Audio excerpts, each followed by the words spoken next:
मेरा नाम doctor R M Sharma, principal scientist, Indian agriculture research institute, division of fruits and horticulture technology से हूँ और यहाँ प्रधान वैज्ञानिक के पद पर कार्यरत हूँ। और आज हम आईपीएल किसान संवाद के थ्रू आपसे बात करेंगे कि किस तरह से हम अपने उत्तर भारत के मैदानी क्षेत्रों में नींबू वर्गीय फलों की खेती करें ताकि हम ज़्यादा से ज़्यादा लाभ कमा सकें। मैं किसान भाइयों को बताना चाहूँगा कि नींबू वर्गीय फल जो है वो एक समूह है।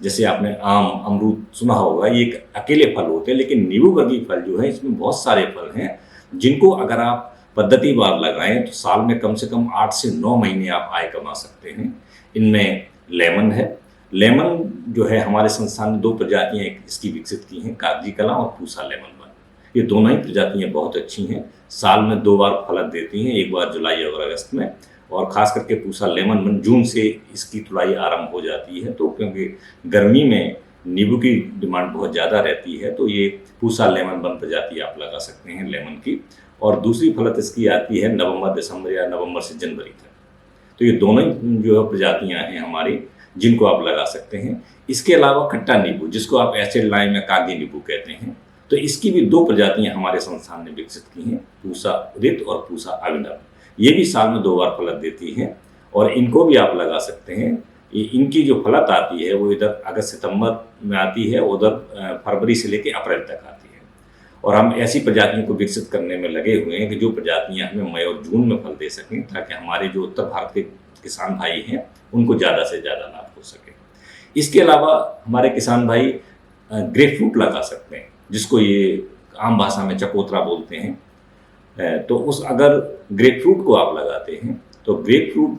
की जो तुड़ाई का समय होता है वो अक्टूबर और नवंबर का महीना होता है और ये जूस के लिए बहुत अच्छी फसल है और उत्तर भारत में इसको सफलतापूर्वक उगाया जा सकता है। हमारे संस्थान में 2 प्रजातियां इसकी संस्तुति इसके लिए की है। हालांकि दोनों प्रजातियां बाहर की हैं, लेकिन हमने कई सालों के अध्ययन के बाद ये पाया है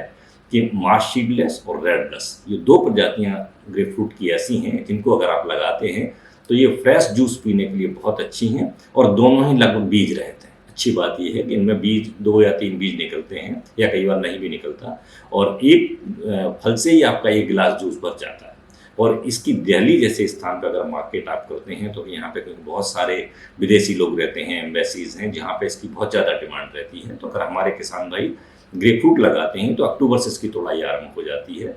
और बहुत अच्छी उपज और बहुत अच्छी क्वालिटी का फल इसका होता है जो स्वास्थ्यवर्धक भी है। इसके अलावा मीठी नारंगी का बहुत अच्छा स्कोप है यहाँ पे और हमारे संस्थान ने 2 प्रजातियाँ इसकी विकसित की हैं, पूसा शरद और पूसा राउंड। ये दोनों ही प्रजातियाँ बहुत अच्छी हैं क्योंकि अगर हम उत्तर भारत में नींबू वर्गीय फलों की तुड़ाई हम देखते हैं तो ज़्यादातर हमारी जो तुड़ाई होती है वो क्योंकि किन्नू एक बहुत बड़े स्तर पर उगाया जाता है तो उसकी जो तुड़ाई शुरू होती है वो दिसंबर में शुरू होती है। तो हमें ऐसे नींबू वर्गीय फलों की ज़रूरत है जिनकी तुड़ाई जल्दी हो, ताकि ठंड कम होती है और लोग जो है दिसंबर जनवरी में जूस नहीं पीते, इसलिए कई बार हमारे किन्नू का रेट बहुत कम हो जाता है। तो हमें ऐसी प्रजातियों की आवश्यकता है जो जूस के लिए हों, रस के लिए जिनका प्रयोग हो सके और उनकी तुड़ाई जो है जितनी जल्दी हो सके। तो हमारी ये 2 प्रजातियाँ, पूसा शरद और पूसा राउंड, और 10 अक्टूबर के लगभग ये दोनों प्रजातियाँ तुड़ाई के लिए तैयार हो जाती हैं। तो आप अक्टूबर में अगर तोड़ते हैं तो दिन का तापमान अच्छा खासा होता है और लोग जूस पीना पसंद भी करते हैं। और ये उपज के दृष्टिकोण से और जूस की परसेंटेज दोनों के दृष्टिकोण से दोनों ही प्रजातियाँ बहुत उत्तम हैं जिनके पौधे हमारे यहाँ उपलब्ध होते हैं। इसके अलावा हमारे संस्थान ने एक और जिसको हम कहते हैं पुमेलो, ये भी ग्रेप फ्रूट से मिलता जुलता होता है, लेकिन थोड़ा फ़र्क होता है इसमें कि इसका छिलका थोड़ा मोटा होता है और जनरली इसमें जूस नहीं होता। बिहार में लोग इसको बहुत ज़्यादा प्रयोग में लाते हैं और छठ वगैरह की पूजा में इसका बहुत ज़्यादा इस्तेमाल होता है, बहुत ज़्यादा महत्व है इसका। तो इसकी एक प्रजाति हमारे संस्थान ने विकसित की है PM3 के नाम से, जिसको पूसा अरुण भी कहते हैं। और अच्छी बात यह है कि प्रायः सभी पोमेलो जो होते हैं उनमें जूस की मात्रा बहुत कम होती है, लेकिन हमारा जो पूसा अरुण पोमेलो है ये बीज रहित है पूरी तरह और इसमें रस की मात्रा बहुत ज़्यादा है और ये अगस्त के अंतिम सप्ताह में तैयार हो जाता है। तो आप अगर इसको लगाते हैं तो बहुत अच्छी आय कमा सकते हैं क्योंकि जूस के लिए भी बहुत अच्छा है। इसके अलावा किन्नू आप जो लगा ही रहे हैं, इसके अलावा हमारे पास ज़्यादा से ज़्यादा विविधता होनी चाहिए कि जो हमारी तुड़ाई का जो समय है वो लंबा हो। कि जैसे अगर हम बात करेंगे जुलाई और अगस्त सितंबर तक हमारा लेमन और खट्टा नींबू चलता है, उसके अलावा हम अक्टूबर के महीने में हमारी ग्रेपफ्रूट की तुड़ाई शुरू हो जाती है अक्टूबर नवंबर से, और अक्टूबर में ही पूसा शरद पूसा राउंड दोनों तैयार हो जाती हैं। तो इसी तरह से जो एक नई टेंजरिन की प्रजाति हिंदुस्तान में बाहर से आई थी, और उसका जब हमने आकलन अपने यहाँ किया तो हमने देखा है कि उत्तर भारत में उसके बहुत अच्छा स्कोप है उसको लगाने का, जिसको हम डब्लू मार्केट के नाम से जानते हैं। और डब्लू मार्केट की खास बात यह है कि इसकी फल की गुणवत्ता बहुत अच्छी है, और इसका जो तुड़ाई का समय है वो लगभग किन्नों से 30 से 40 दिन पहले होता है। तो आपके पास उस दौर में अगर आपके पास ग्रेपफ्रूट नहीं है तो आप डब्लू मार्केट को लगा सकते हैं, जो उपज के और गुणवत्ता के हिसाब से बहुत अच्छा है, और उसकी तुड़ाई भी नवंबर में आरंभ हो जाती है। तो एक बहुत लंबा समय आपको मिलता है। अगर आप नींबू वर्गीय फलों को पद्धतिवार अपने खेत में लगाएंगे तो साल में कम से कम 8 से 9 महीने ऐसा होगा कि जब आपको फलत मिलती रहेगी और हमारे किसान भाई ज़्यादा से ज़्यादा लाभ कमा सकेंगे। अब मैं आपको बताना चाहूँगा कि ये सारे ही नींबू वर्गीय फल जो हैं, इनको लगाने का जो सबसे अच्छा समय है वो जुलाई और अगस्त के महीने का है, क्योंकि पर्याप्त नमी होती है ज़मीन में भी और वातावरण में भी नमी रहती है। तो हमें अगर हम उसकी थोड़ी सी केयर और मेंटेनेंस कम भी रखें तब भी वो पौधे हमारे अच्छे चल जाते हैं। हालांकि इन पौधों को आप फरवरी और मार्च में भी लगा सकते हैं, लेकिन मार्च के बाद तापमान दिन ब दिन बढ़ता जाता है, तो आपको बहुत ज़्यादा सावधानी बरतनी पड़ेगी, अन्यथा पौधे जो है मर जाते हैं। तो आपको दिन प्रतिदिन पानी इसमें देखना पड़ेगा, क्योंकि मार्च में लगाने के बाद अप्रैल मई जून तक तापमान दिन ब दिन बढ़ता चला जाता है। तो आपको सिंचाई का बहुत अच्छा इंतजाम रखना पड़ेगा, अन्यथा पौधे मरते जाता है। तो इस वजह से आप फरवरी मार्च में भी लगा सकते हैं अगर आपके पास सिंचाई के समुचित साधन हैं। अन्यथा आप जुलाई से लेकर सितंबर के बीच का समय है जब आप इन फलों को लगा सकते हैं। लेकिन लगाते वक्त एक चीज़ का ध्यान रखें कि पौधे को हम इस तरह लगाएं कि हमारा पौधा 3 से 4 साल में फलक में बढ़िया फलक में आ जाए, क्योंकि हमारे किसान भी ज़्यादातर गलती करते हैं कि बहुत छोटा सा गड्ढा करते हैं। तो मैं कहना चाहूँगा कि अगर आप लगाने में इंटरेस्टेड हैं तो आप इसकी तैयारी जून से शुरू करते हैं। जून के महीने में आप गड्ढे खोद के छोड़ दें, उनमें थोड़ी धूप लग जाए। गड्ढा कम से कम 1 metre by 1 metre by 1 metre का होना चाहिए, मतलब उसकी गहराई भी 1 मीटर हो, उसकी लंबाई भी 1 मीटर हो, चौड़ाई भी 1 मीटर हो, मतलब 1 घन मीटर का गड्ढा खोद के कम से कम 15 दिन उसको धूप में खुला छोड़ दें। तो उसमें जो भी अंदर फंगस, कीड़े या जो भी समस्याएं हैं वो अपने आप खत्म हो जाएंगी धूप से। और उसके बाद उस मिट्टी में जो आपने बाहर खोद के डाली है, थोड़ी मिट्टी उसमें से हटा दें और कम से कम 40 से 50 किलोग्राम बढ़िया सड़ी हुई गोबर की खाद लें, या आप बर्मी कंपोस्ट भी ले सकते हैं। बर्मी कंपोस्ट ले रहे हैं तो थोड़ी मात्रा उसकी कम रखें, और उसमें उस गोबर की खाद को या जो भी ऑर्गेनिक मैन्योर आप यूज़ कर रहे हैं उसको अच्छी तरह मिला के और उस गड्ढे को भर दें। अगर आप देखते हैं कि दीमक का प्रकोप बहुत ज़्यादा है तो आप गड्ढे की मिट्टी और गड्ढे को क्लोरपाइरीफॉस नामक दवाई से 2 से 2.5 ml प्रति लीटर पानी में घोल के गड्ढे को उपचारित कर सकते हैं और मिट्टी को भी उपचारित कर सकते हैं। उसके बाद उसको भरें। साथ ही ये ध्यान रहे कि जो भी आप ऑर्गेनिक मैन्योर यूज़ कर रहे हैं, चाहे गोबर की खाद हो या बर्मी कंपोस्ट हो, वो पूरी तरह से सड़ा होना चाहिए। अगर वो सड़ा नहीं होगा तो उसमें दूसरे कीड़े जो हैं वो पैदा हो जाएंगे और वो एक आगे चलकर गंभीर समस्या आपके सामने होगी। तो लगाने से पहले का जो होमवर्क है वो बहुत आवश्यक है। आप किसी पौधे को लगाने से पूर्व आप किसी विशेषज्ञ से जरूर बात करें कि हम इसको कैसे लगाएं। और अगर इस पद्धति से जब आप पौधा लगाएंगे तो मैं आपसे दावा करता हूं कि 3 साल में वो पौधा कम से कम 3 मीटर का हो जाएगा, 2.5-3 मीटर का, और तीसरे साल हम उसको फलक में ले आते हैं और आपको अच्छी उपज मिलनी आरंभ हो जाती है। उससे पहले अगर फूल उस पर खिलते हैं तो आप उसको तोड़ दें।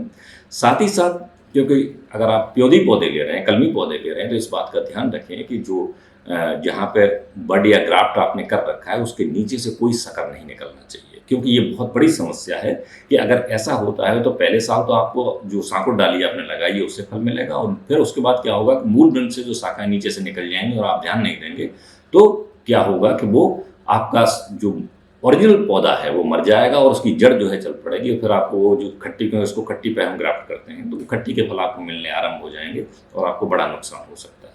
तो इस बात का ध्यान रखें कि जो प्योंद है जहाँ, उसके नीचे से कोई भी शाखा नहीं निकलनी चाहिए। जैसे ही वो निकलती है उसको आप तोड़ दें।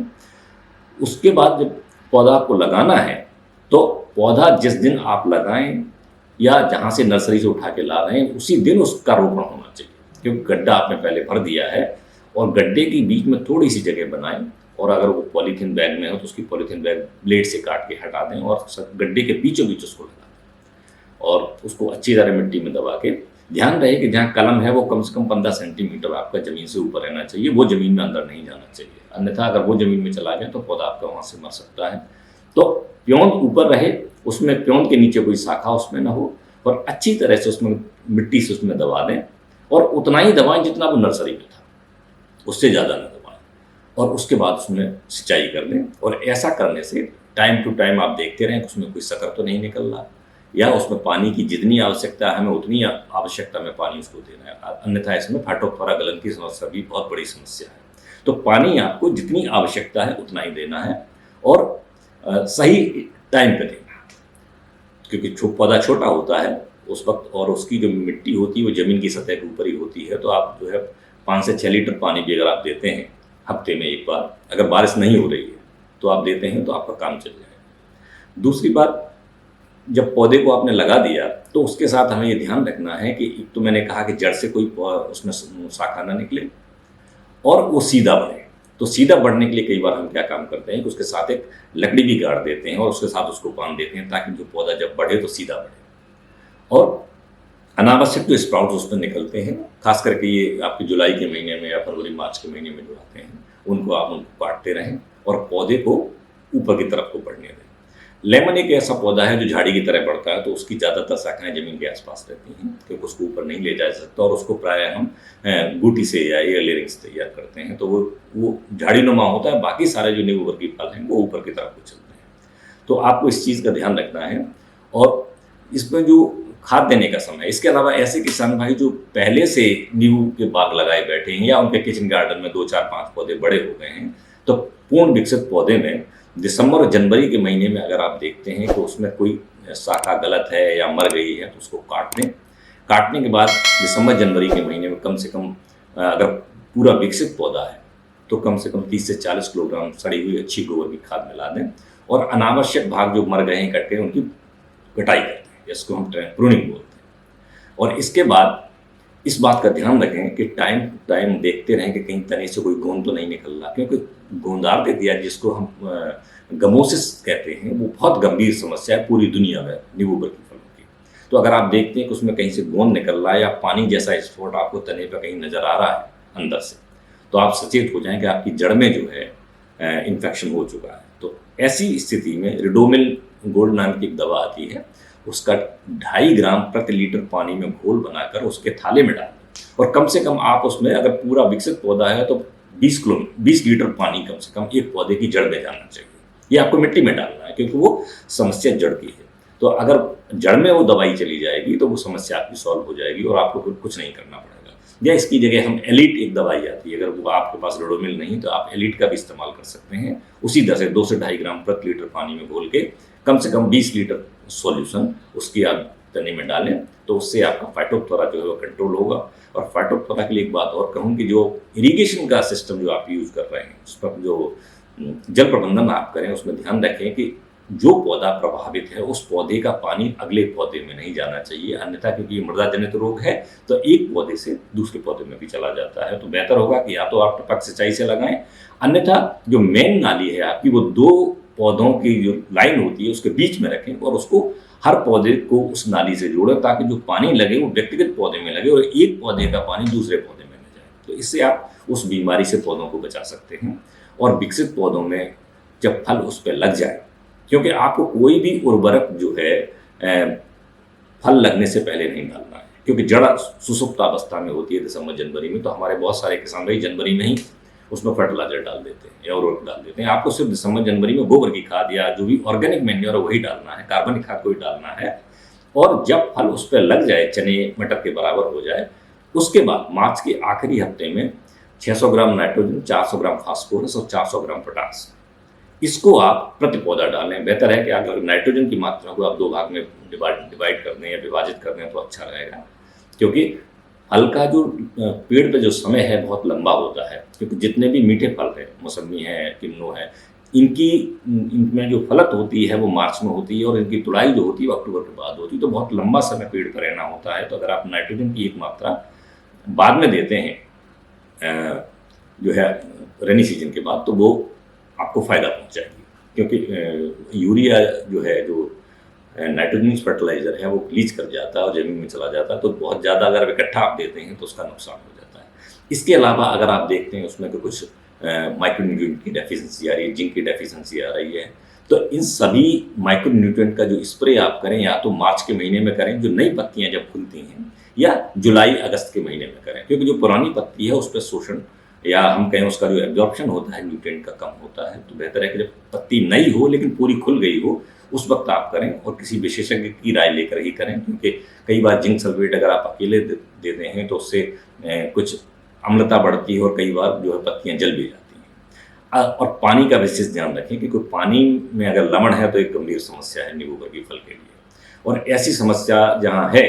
वहाँ पे आप ध्यान रखें कि म्यूरेट ऑफ पोटाश जैसी जो फर्टिलाइजर उनको न दें, वहाँ पोटेशियम सल्फेट जैसे फर्टिलाइजर उसको दें। इसी के साथ साथ जल प्रबंधन के साथ साथ जो आपके खरपतवार नियंत्रण है वो बहुत आवश्यक है। जैसे फरवरी मार्च के बाद आप उसमें काली पॉलीथीन बिछा सकते हैं, और टपक सिंचाई से आप पानी देते हैं तो उसमें तो आपका जो नमी है वो भी संरक्षित रहेगी, और जो खरपतवार हैं, अन्यथा आपको मैकेनिकली या फावड़े से या खुरपी से आपको निकालना पड़ेगा, जो कई बार बहुत रिस्की होता है, क्योंकि लेबर को कई बार पता नहीं होता कि जब खुरपी या फावड़ा गहरा लग जाता है तो पौधे की जड़ जो है, क्योंकि इसकी जड़ें ऊपर रहती हैं, तो अगर जड़ उसकी घायल हो जाती है तो कई बार वहीं से फाटोथोरा का इन्फेक्शन हो जाता है। तो इन छोटी छोटी बातों का ध्यान रखें। 2-3 साल तक आप अगर अपने पौधे को पालते हैं तो तीसरे साल उसमें अच्छी फलता आनी शुरू हो जाती है, और क्योंकि ये रस वाले फल हैं तो इसकी मार्केट में डिमांड बहुत ज़्यादा रहती है। और जब से ये आजकल जो कोरोना आया हुआ था पिछले दिनों में देखें, तो तब से, क्योंकि विटामिन सी का बहुत अच्छा स्रोत होने की वजह से हमारे बहुत सारे लोग इसको बहुत ज़्यादा खाना पसंद कर रहे हैं, क्योंकि इसमें विटामिन सी जो है वो कोरोना के नियंत्रण में बड़ा अहम रोल प्ले करती है। तो इस तरह से गुणवत्ता के लिहाज से, टेस्ट के लिहाज से और आय के लिहाज से अगर आप नींबू वर्गीय फलों को पद्धतिवार लगाएंगे तो आप बहुत अच्छी आय कमा सकते हैं। और एक बात मैं और कहना चाहूँगा कि जो हमारे किसान भाई नए बाग लगाना चाहते हैं, इनके पास जोत बहुत छोटी है, तो 1-2 साल तक वो उसमें बीच में दालें वाली फसलें भी लगा सकते हैं, जैसे मूंग है, मटर है, चना है, मसूर है ना, और कुछ सब्जी भी लगा सकते हैं, लेकिन बेल वाली या बड़ी भिंडी जैसी कोई सब्जी उसमें ना लगाएं, क्योंकि पौधे की जो अपनी कैनोपी है वो खुली रहनी चाहिए, हवा पानी उसमें लगना चाहिए। तो इस बात का ध्यान रखेंगे तो हमारे किसान भाई बहुत अच्छी नींबू वर्गीय फलों के बागवान बन सकते हैं। धन्यवाद।